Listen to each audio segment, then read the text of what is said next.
104.5 The Team, your home for New York sports. Very cool moment. Goz has been talking about this one for a while. He is the super wrestling fan. We watched the Royal Rumble the other night because he had to watch it. I like it. He loves it. So the fact that we got Road Warrior Animal Joe Laurinitas with us right now, I feel like, Joe, I should just get out of the way and let him, just talk to you. Yeah, man, go ahead, bro. How awesome was the Legion of Doom? Hey, bro, let me tell you, it's been a wild ride. We were talking that, next year will be the 35th anniversary of Hawk and I. Can you believe that? Wow. That's crazy. And to this day, people still want me for appearances every weekend, because now I go do the dog and pony show, you know what I mean? I let the fans come take photos. I still paint up. And as long as I look halfway decent physically to be animal, it's okay, you know what I mean? And I let the fans put on the spiked shoulder pads and take photos as well. As a matter of fact, I should have brought them out here. I got them sitting in the hotel room. Well, all right, so Joe Laurinitas with us. Anybody who doesn't know, it's Road Warrior Animal. And I'm looking at some of the stats. You benched 610. You deadlifted 740. You squatted 765. How did you avoid the path your son took? How did you get away from the NFL and go to pro wrestling? Well, football was my first love, and actually, I was a junior college All-American at a school called Golden Valley here in Minnesota. I had plenty of D1 rides. Got my girlfriend in trouble. Okay. So back then I had a son coming, my oldest boy Joe, and so I went to work and was bouncing 3 jobs and that. But I was actually training for a walk-on trial with the New Jersey Generals. I had a guy, Art Meadowcroft, who played with the Vikings, who had contact with the Generals, and I was setting that up because at the time, you didn't have to play through your junior year in college. I mean, you can go out in high school if you were good enough, right? Right. So I was actually training for that, and then I had a guy at the bar. We all were bouncing at. Now picture this bar, guys. It's called Grandma B's. You had myself, Ravishing Rick Rude, Scott Norton of the NWO, who was a 740 bencher. Right. And then you had myself, Hawk, Barry Darso, who was Smash of Demolition, and Nikita Koloff. We all bounced at the same bar. Oh, my God. All those guys were in the same high school.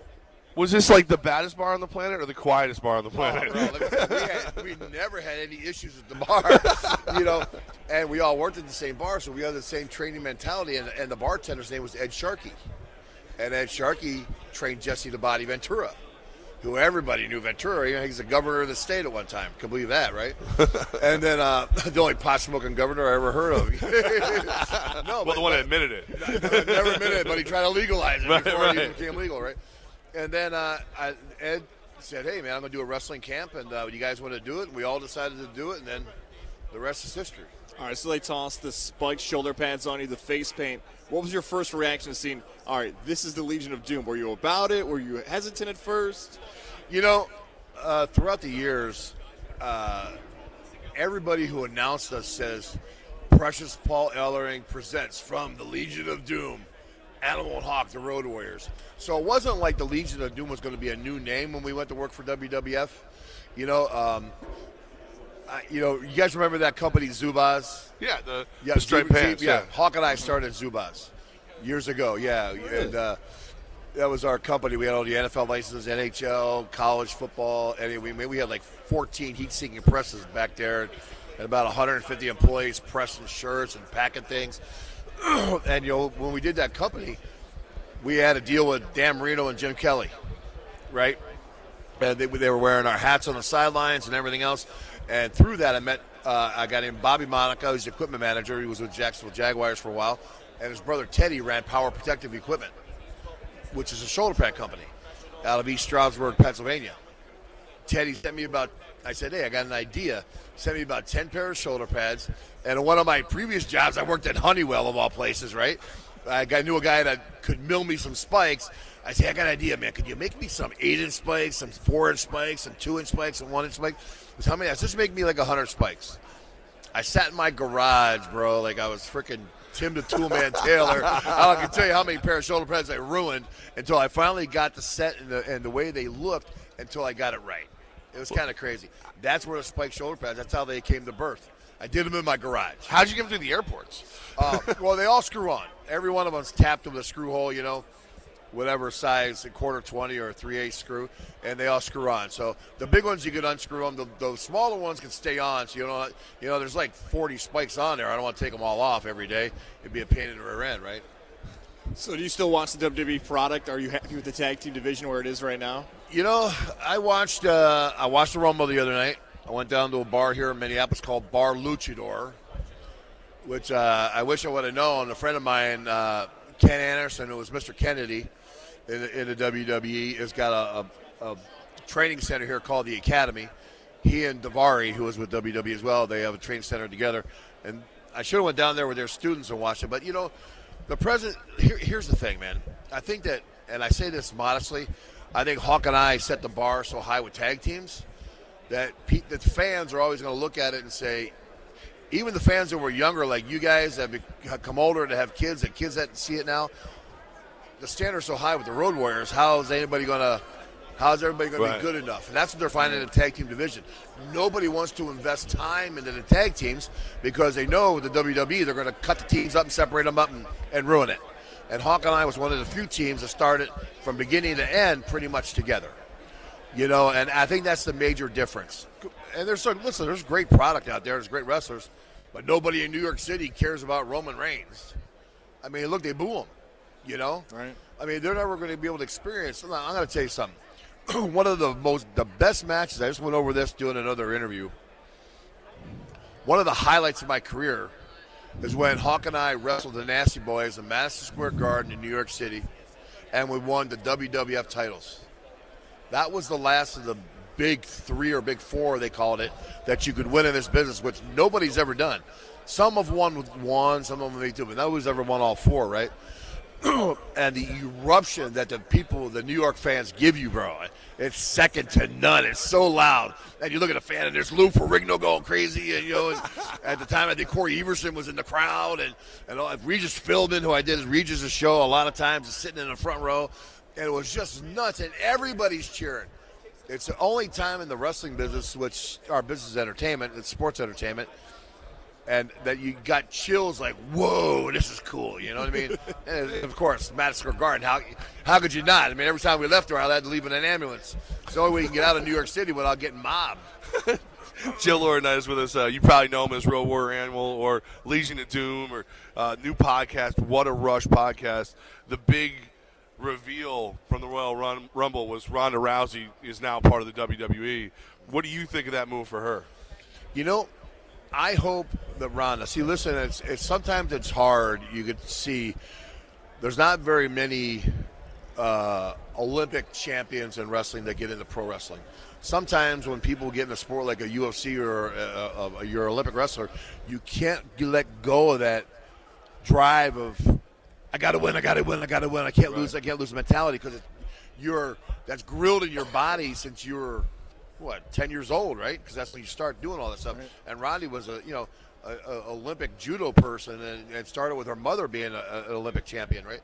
So I don't know. I mean, I hope she can get rid of that and know that now you have to play to the camera. Because it's different with the WWE, man. You got 20 cameras out there that you got to play to. And in Ultimate Fighting, you got to worry about any cameras. You're worried about your opponent. The person that's in front of your eyes. You don't have to worry about beating somebody and facing the hard camera till your face is in the shot for the finish. You know what I mean? The finishing move and stuff like that. And that's things you could see she was a little uneasy out there. It's different when you got 20,000 people cheering for you. Right. You know what I mean? And you're looking at them now. Now you're interacting with them. That's a difference with the wrestling fans. It's an interaction, man. You can't. When you start insulting the wrestling fans, you're insulting your business. More sick. So I hope she can make it. And listen, she's a top-notch athlete. I don't care what anybody says. Who cares? One defeat. You go out there and do what she did and change the face of Ultimate Fighting for women. Are you crazy? Right. And now I think the best match of the night, I don't know how you guys feel about it, in the Rumble, was the Women's Royal Rumble. I love the Women's Rumble. It's great. I thought the Women's Rumble was fantastic. And I don't ever say that about the women very much. That was great. So you've got yourself, you've got John Laurinitas as part of WWE. When are we going to see your son, if ever, join the family business? Well, you know what? Let me tell you what. Who else, man?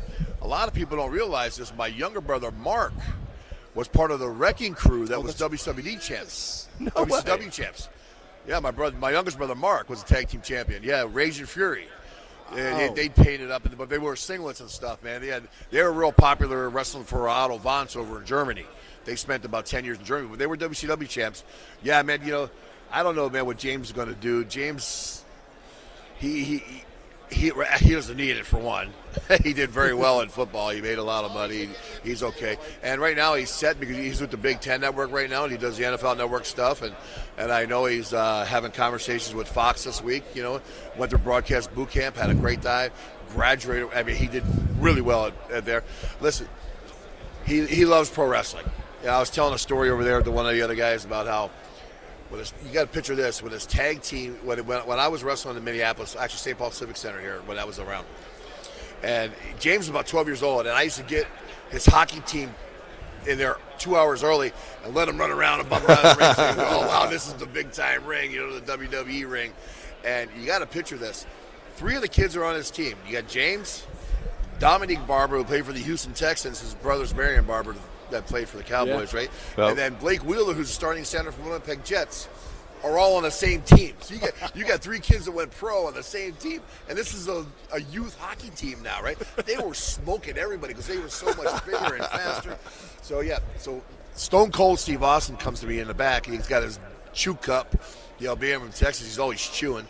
He says, hey, Joe, which one of those boys is yours? I said, the one with the big ears and big feet out there, that's my kid. And so he goes, hit that switch, and all of a sudden you hear the glass break and Austin's music hit. Austin says, hold this, gives me his chew cup, and heads down to the ring. Man, you should have seen how big those kids' eyes got. Holy crap, here comes Stone Cold. They all ran out of the ring except for James. James stayed in the ring. Stone Cold comes in with James. He goes, James, watch your gut. Throws James into the ropes, kicks him in the stomach, and gave him a stunner. That's awesome. That is awesome. And James took it, and he sold it like he was in the electric chair, man. It was awesome. It was great to see. Then all the other kids piled in, and you had a 12-kid pile up on top of Austin, man. It was awesome. What a Rush podcast. Is this kind of stuff we're getting from your podcast? Yeah, exactly, bro. This kind of stories right here. And I just interviewed Smash and Demolition the other day. Everybody thought that was the big rivalry in sports, and when we got to WWE, that Demolition was the knockoff of the Road Warriors, and everybody wanted to see us kill them, but they didn't realize I've known Smash since I was 17 years old. Yeah. And there's never animosity there because Hawk and I had cemented our career, and we're confident about it. But yeah, those kind of stories. I did one with Mr. Kennedy that was with the WWE the other day, and I did one with the Godfather that was interesting. He didn't bring the hoe train with him, which is kind of disappointing. But hey, it is what it is. It's the What a Rush podcast. Road Warrior Animal, Joe Laurinitas. Thank you so much. It's been really cool. Yeah, man. Hey, thanks, man. It's great having you on, guys. Thank you.